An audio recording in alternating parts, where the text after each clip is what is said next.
My name is Jaylene Gonzalez and I'm 16 years old, and what inspired me to do this is just to inspire other women and other girls that they are beautiful and that they could do anything that they set their minds to.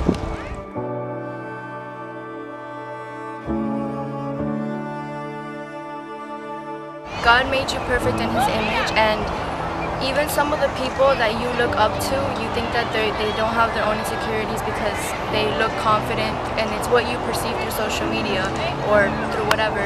And little do you know that they probably are one of the most insecure people that you will ever meet and or see. Even though they do so much because they have the advantage of being able to do so much to try to change their appearance, and they just won't be comfortable, and nothing will fill that void until you genuinely are comfortable with yourself and love yourself enough to say, hey, I'm happy with the way that I look and I don't need to change. I don't need to conform to anyone's image of perfection or prettiness or whatever it is. And yeah. So I had a good life growing up and stuff, but when I was 11, my mom kind of chose other things over her children, and because of that I had to move with my dad and stuff like that. And this was my 6th grade year, so 7th, 8th, kind of going to 9th and 10th, high school and stuff like that. I would always question why my mom left, or why I didn't get the motherly love that I saw all of my friends getting and stuff like that. Despite my mother's love not being present, I still had my father's love present, and my father being God, and it was God's love that showed me that I am worthy of my self-love and love from others, even if the others aren't my mother specifically. My advice to people that are going through the same situation is, despite the people in your life and what they do to you and where they go, people, at the end of the day, people are always going to leave, because at the same time that you're on your path and your journey, they are too. So your journeys aren't always going to collide.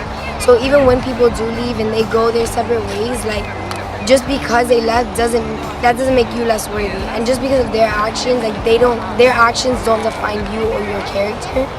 So my advice to you would be to love yourself despite everything that anyone else does, because at the end of the day, you have you and yourself, and if you can't love yourself, then how do you expect anyone else to? I tell myself to stay positive and stay away from the negative thoughts that come with everyday life, because I would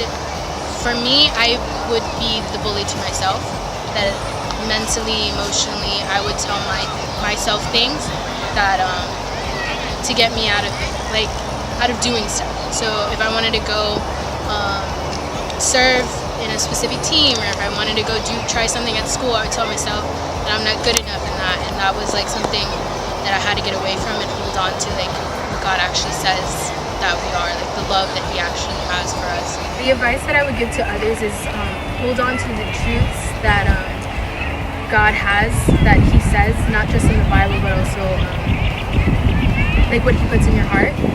Because society says so many negative things to you and to everybody, and it could easily cloud those promises. And then God made us with a purpose. God made us with love. That's the whole reason why He made us. And if we just focus on the negatives and we get into that negative state of mind about ourselves, then we're not loving ourselves and we're not seeing the beauty that God has for everybody.